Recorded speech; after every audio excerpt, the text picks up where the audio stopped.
हे भाजी जर कापून सुकवून ठेवलं आणि ते कोड्यासाठी नाही टाक्या होती आमसाला ऐवजी. किती पण तुमची ब्रँडेड चप्पल असू दे, ह्या गोष्टीपासून वाचून राहावं लागतं. चला मंडळी, ह्या वर्षीचं पहिलं कच्चं करवंद आपण नवं करूया. गेल्या व्हिडिओत आपण आटकं खाल्लेली, या व्हिडिओत आपण करवंद खाऊया. बघा चीक भरपूर असतो हिरव्या कच्च्या करवंदाला. हे करवंदाचं झाड जे आहे ना, त्याला आपण कुठलंच खत घालत नाही, कुठलंच पाणी घालत नाही. हे जमिनीतले क्षार किंवा जमिनीतल्या सगळ्याच गोष्टी ज्या चांगल्या आहेत त्या शोषून. नमस्कार मंडळी, कोकणातल्या आणखीन एका व्हिडिओमध्ये मी संदेश आपल्या सगळ्यांचं मनपूर्वक स्वागत करतो. मंडळी कसं आहे, काल आहे ना आम्ही मस्तपैकी भाजीसाठी पूर्ण माती वगैरे खोती किंवा शेतामध्ये काम केलं. आता आईने ना त्याचे पूर्ण अशी लेवल वगैरे केले आणि आम्ही आता गोवरी वगैरे आणून ठेवले आणि झाली होती संध्याकाळ. मग आई म्हणाली आज काय बाबा होणार नाही, त्याच्यामुळे मग आपण मस्तपैकी जरा रानातल्या आपल्या काही जमिनीमध्ये जरा फेरफटका मारून येऊया. तर आज मी आलो आहे आमच्या कर्दी सकाळमध्ये. हे बघा आमचं कर्दी सकाळ इथपर्यंत आलो आहे आणि आता बघूया करवंद वगैरे काही लागली आहेत का. कारण कसं आहे आता आपण कसं या सीझनला आपण शांत शांत वाटतंय सगळं, कारण कोणी आता इथे राहणार नाही आहे. पण कोरोना काळात आहे ना सगळीकडे माणसं दिसायची. का तर कोरोना काळात सगळीकडे लॉकडाऊन होतं, पण कोकणात अशा रानावनात भटकणारे जे आम्ही शेती करणारी माणसं होती ना ती ॲक्टिव्ह झालेली, परत ती आता डिॲक्टिवेट झालेत असं वाटतंय, कारण रानात पूर्ण शांतता आहे. इकडे बघा हे आमचं आहे कर्दी सकाळ. इकडे बघा मस्त छान छान छोटीशी इवलिवली करवंद आलेत, हिरवी करवंद. हा बघा, आम्ही रानात आहे ना पूर्वी तहान वगैरे लागायची ना, ही फुलं वगैरे खायचो. तर हे बघा हे करवंद बघा, झकास. तर करवंद छानपैकी आली आहेत. आपण आहे ना करवंद आता नुकतीच आले, छोटी छोटी वाटलं तर ठेचा बनवायला आहे ना करवंद काढून घेऊन जाऊ. आता पुढे आई गेली आहे ना, पाठपाठ आपण जातोय. चला, आता पावलांचा आवाज येतो बघा, असा पानं सुकलेली आहेत ना, असा पानांवरती सुक्या पानांवरती पाय ठेवायला मजा येते. पण कधी कधी आहे ना करवंदीचा काटा वगैरे असलं तर खूप डेंजर गोष्ट आहे, चप्पल फाडून आतमध्ये सरळ. आता हे निवडुंगाचं झाड आहे बघा, आमच्या इकडे गावाला ना सरत असं निवडुंग आढळतं आणि याची जी फुलं आहेत नाही ते आम्ही ना काढून पूर्वी अशी नाकाला वगैरे लावायचो, कानात लावायचो. हे बघा लहानपणीची आठवण. वरून याव आमच्या आई पुढे गेले धावत धावत धावत धावत, म्हणजे पटापट गेली. इथून पण जाऊ शकतो आपण, फिरून जाऊया जरा. चला, कसं आहे कधी कधी आहे ना मला देखील आहे ना कंटाळा आलेला असतो किंवा असं थकल्यासारखं वाटतं ना, तर मी देखील इकडे रानामध्ये येतो. मस्तपैकी फेरी मारून जायचं, सगळा स्ट्रेस निघून जातो. मस्तपैकी शरीरामध्ये घाम येतो एवढं चालत आल्याच्यानंतर आणि भारी फ्रेश वाटतं. चला आता आपण असं फिरून जाऊया. जंगल वाढलं आहे मुळात. हे बघा पूर्ण दाट गर्द झाडी झाली आहे. पूर्वी कोकणातली माणसं काय करायची बघा, झाडं कोकणातली माणसं पूर्णपणे मुळापासून कापत नाहीत. कवल वगैरे असतं ना ते किसवायचे. आता बरीच झाडं अशी किसवलेली नाही आहेत, त्याच्यामुळे आरपार त्या डोंगरातलं दिसायचं. फार पूर्वी झाडं असायची. मग कसं नवीन वर्ष गुढीपाडवा वगैरे झाला ना की मग पालवी वगैरे फुटायची, मग झाडांना परत वाढ व्हायची. तर कोकणातल्या माणसांचं एक म्हणतात ना एक नेचर सोबत असलेले हे गिव्ह अँड टेक होतं असं म्हणावं लागेल. कुठला तरी पक्षी ओरडतोय. हा हा हा, कसं आहे मंडळी, इकडे वेगवेगळ्या पक्ष्यांचे आवाज देखील येतात आणि रानकोंबड्यांपासून रानडुक्कर, त्याच्यानंतर वेगवेगळे प्राणी आहे ना सहज पाहायला मिळतात, स्पेशली पक्षी. हे बघा गरुड दिसला बघा, काहीतरी शिकार पकडलेलं वाटतं. तिथे गरुड बसलेला दिसला असेल कॅमेऱ्यात काय माहिती नाही. घार म्हणतो आम्ही त्याला, घार. गरुड पक्षीला आम्ही इकडे घार म्हणतो. घारच होती बापरे, तेव्हाच तो ओरडत होता. घार बघितलीस काय केवढी मोठी होती? एवढी मोठी घार होती, तिकडे उडाली, तिथे बसलेली वरती. हा लय मोठी होती, 40 पण. हा गिधाड गिधाड नाही, घार होती. माहित नाही काय होतं पण घार होती, गरुड सारखी घार होती मोठी. असो मंडळी, सनसेट बघा कसा मस्त होतोय, सगळ्या पक्ष्यांचा आवाज किलबिलाट. आता सगळे पक्षी घरी जाणार. आम्ही आलोय आमच्या कर्दी सकाळमध्ये मधल्या जागेमध्ये. त्यात आम्ही काजूची झाडं लावली होती काही वर्षापूर्वी कोरोना काळात. तो व्हिडिओ तुम्ही पाहिलाच असेल. आता बघा किती मोठी झाली आहेत. अजून बिया धरल्या नाही आहेत त्याला, म्हणजे असं प्रॉपर बिया वगैरे आल्या नाही आहेत. सो यावर्षी काय आम्हाला उत्पन्न मिळणार नाही आहे म्हणजे बियांपासून. पण बरीच अशी झाडं लावलेली, जवळजवळ 50 झाडं लावलेली. त्यांची वाढ व्यवस्थित झाली आहे नेचरमध्ये. अजून त्यांची प्रॉपर वाढ झाली की नक्कीच बिया वगैरे लागतील. काही काही ठिकाणी एक दोन लागल्यात. ते आई आपली बोंड वगैरे काढते जराशाच. पण देखरेखीसाठी यावं लागतं, कारण गावाला कसं आहे, तुम्ही नाही आलात तर दुसऱ्या दिवशी तुम्हाला काही मिळणार नाही. वेळेत यावं लागतं तुमच्या जमिनीत देखील, असं आहे. नाही तर रानमेवा गायब होतो. असं दाखव काय काढलंच आहे बघा. एवढ्याच बिया मिळाल्या हा ना. ठीक आहे पिशवी. 5 बिया मिळाल्या. 5 बिया मिळाल्या. एवढ्या 50 झाडं लावली. 3 हिरव्या. हा 50 झाडं लावले त्याच्यापैकी 5 बियाच मिळाल्यात आई म्हणते. म्हणजे यावर्षी लागल्याच नाही आहेत. असं चला बघा इथून बघा खैराचं रान बघा कसं दिसतंय. होय लहान आहेत. चला हा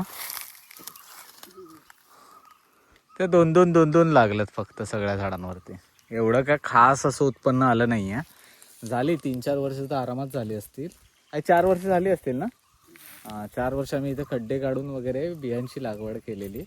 झाडं कुठली काही विशेष अशी तोडली नाहीत, पण आपण खड्डे काढून बियांची लागवड केली. पण तेवढं उत्पन्न नाही. हार्डली आम्हाला 15 बिया मिळाल्या असतील फक्त 50 झाडावरच्या. असं आता तिकडची बिया ना ती भरपूर लागते. आई आमची दरवर्षी चढायची, पण तिकडे लागल्यात की नाही माहीत नाही. उशिरा लागते ना ती. उशिरा लागते पण आता बघू. बघूया हा धरतायत की नाही किंवा काय. चला पूर्वी आहे ना आमची इथे शेतं होते. आम्ही भात शेती करायचो. हे एक शेत आणि तिथे किरव्या भरपूर गावायच्या. चला मंडळी पुढे पुढे जाऊया. गेल्या वर्षी ना ह्या आंब्यावरती आपण मस्तपैकी आंबे काढून नेलेले, पण ह्या वर्षी एकही आंबा धरला नाही याच्यावरती. या वर्षी तसं बघायला तर मोहर भरपूर आलेला. असं वाटलेलं की आंबेच आंबे असतील. मी सोनालीला बोललो की यावर्षी आपण मस्तपैकी लोणचं वगैरे बनवूया मोठ्या प्रमाणात, पण कसं यावर्षी आंबेच नाही आलेत. ते ना पूर्ण ही डोंगर उतारावरची शेती आहे ना सगळीच मस्तपैकी हिरवीगार दिसायची, पण आता बऱ्याच लोकांनी या ठिकाणी शेती करणं सोडलंय. त्याच्यामुळे रानात तेवढी रहदारी नाही. पण बघा येतात जातात माणसं अजूनही. काही संसार करणारी माणसं किंवा शेती करणारी माणसं आहेत. आमच्या इकडे गावाला काय म्हणतात, शेती करणाऱ्याला संसार करणं म्हणतात. गावाकडचा शब्द आहे. गावाकडे रानात फिरताना ना एक काळजी घ्यावी लागते बघा. किती पण तुमची ब्रँडेड चप्पल असू दे, ह्या गोष्टीपासून वाचून राहावं लागतं. हे जर एकदा तुमच्या चपलेच्या आरपार गेलं की पायात घुसलं समजायचं आणि मस्त जोरात आतपर्यंत घुसतं. त्याला आमच्याकडे कोच म्हणतात. कोचा म्हणतात. कोचा असू द्या. चला हे बघून बघून पायाखाली पुढे जावं लागतं. काय म्हणतेस? मे महिन्याकडे जाईल. आमच्या हे दमली कंबरेमध्ये पूर्ण वजन वगैरे उचलायची ना पूर्वी, ते आता थकली आहे. तरी देखील काजूला म्हणजे बघायला चल बॉ इकडे चल असे म्हणत असते. लागलीच नाही ना. तुरे धरलेतच नाही यावर्षी. गेल्या वर्षी भरपूर लागली होती. गेल्या वर्षी भरपूर भाजी खाल्ली आपण याची. सुके काजू किती पाडलेले. या वर्षीच काय खरं नाही बाबा. बघूया. आई आमच्या आशेने बघते बिचारे. चला ह्या वर्षी तर काजू आता कसं उशिरा येतील आई असं म्हणते. कारण कसं आहे ह्या वर्षी सगळ्याच गोष्टी लवकर आहे. शिमगा पण लवकर झाला ना. आत्ता कुठे मार्च सुरू झाला. चला मंडळी ह्या वर्षीचं पहिलं कच्चं करवंद आपण नवं करूया. गेल्या व्हिडिओत आपण आटकं खाल्लेली, या व्हिडिओत आपण करवंद खाऊया. बघा चीक भरपूर असतो हिरव्या कच्च्या करवंदाला.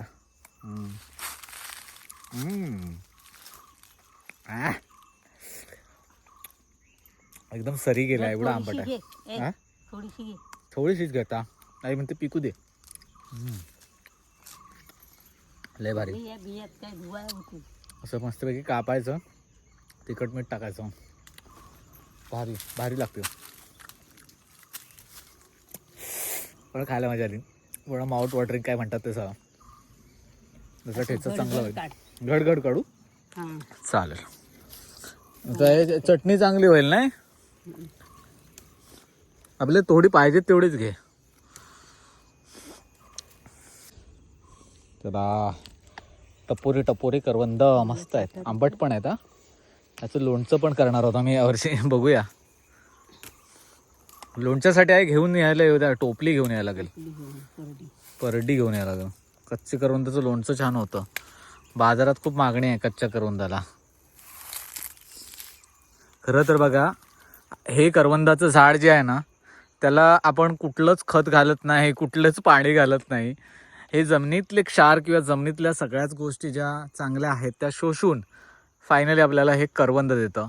ज्यांना HB म्हणजे हिमोग्लोबिनचा त्रास आहे किंवा कमी पाहायला मिळतं, तर ते करवंदामध्ये हिमोग्लोबिन जास्त असतं असं बरेच जण जाणकार मंडळी सांगतात. पिकलेल्या करवंदाचं सरबत पण चांगलं देतं ज्यांना हिमोग्लोबिन वगैरेची कमी असते. याच्यामध्ये हिमोग्लोबिन वाढण्यास मदत होते किंवा असतं असं बरेच जाणकार मंडळी सांगतात. अशी बरीच कोकणातली झाडं आहेत जी ऑर्गॅनिक आहे. जे काय ऑर्गॅनिक म्हणतो ना, तर हे करवंद नेचरने तयार केलेलं ऑर्गॅनिक फळ आहे.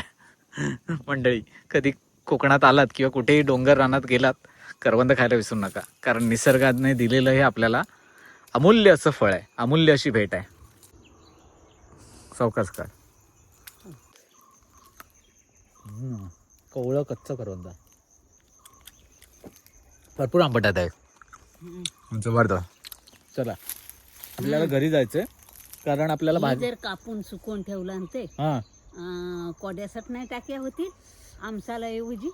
कोरड्यासात म्हणजे कशात? आम्ही जी काही नॉनव्हेज कशात? भाजी वगैरे बनवतो ना, किंवा म्हणजे नॉनव्हेजची वगैरे काय असं बनवतो ना रेसिपी, किंवा भाजी वगैरे बनवतो सुक्या मच्छीमध्ये, स्पेशली आमसुलाला पर्याय म्हणून करवंद आहे म्हणून सांगते. पूर्वी टॅमॅटो पण नसायचा ना गावाकडे आहे. हा, टॅमॅटो काय प्रकार आहे ना, तो नवीन आहे अशी आमची आई सांगते. पूर्वी कोथमीर नव्हता. कोथमीर आणि काय असं कोथमीर टॅमॅटो काय असं नव्हतंच ना, आत्ताच आलंय. नाही तर पूर्वी करवंदाच टाकीत आमटान म्हणून, नाही आंब्याची साला करवंदा. हा, अशी सगळी जुन्या माणसांच्या आठवणी आहेत. टॅमॅटोचं काय प्रकरण आहे, कधी आला गावाकडे बघायला पाहिजे. आई म्हणते पूर्वी टॅमॅटो नव्हता, हे करवंदा वगैरे टाकीत आणि सुकून पण ठेवत लोक, कच्ची करवंद आणि सुकी करवंद.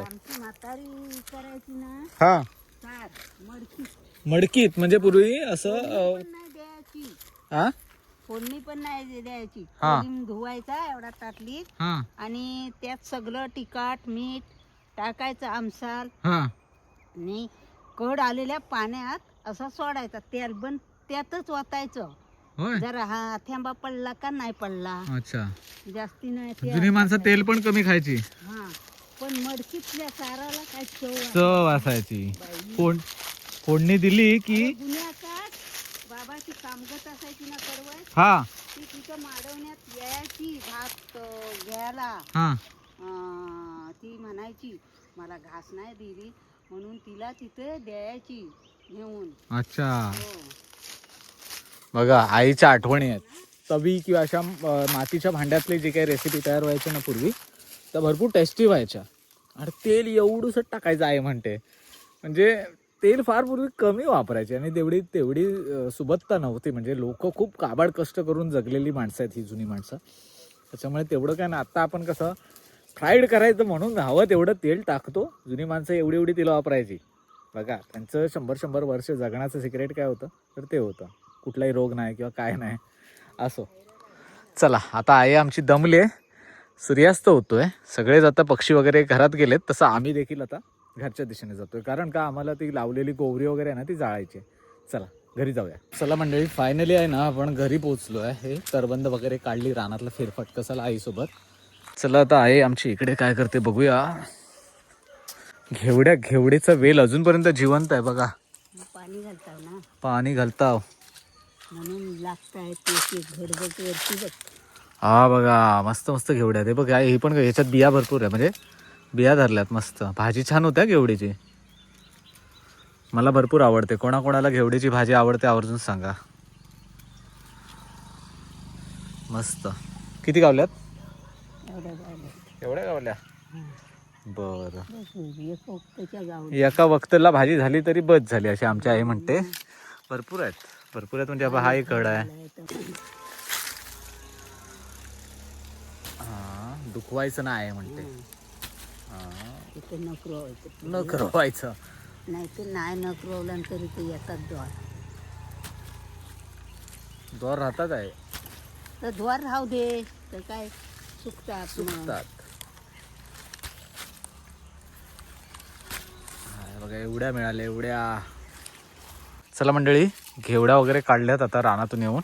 आहे त्या गौरी लावलेस ना? हा गोरी लावली. अजून काय आत नाही आग घालणार ना? नाही उद्या उद्या उद्या पेंडा वगैरे घेऊन जायचंय. पेंडा आहे तिथं त्या झेंडगारा हा. त्या वरती लावायचा, त्याच्यावर पातीरा टाकायचा आणि कसला उकळून टाकायचं. चॉकलेटदार आज दिवसभर विहार अडते, आजारी पडली.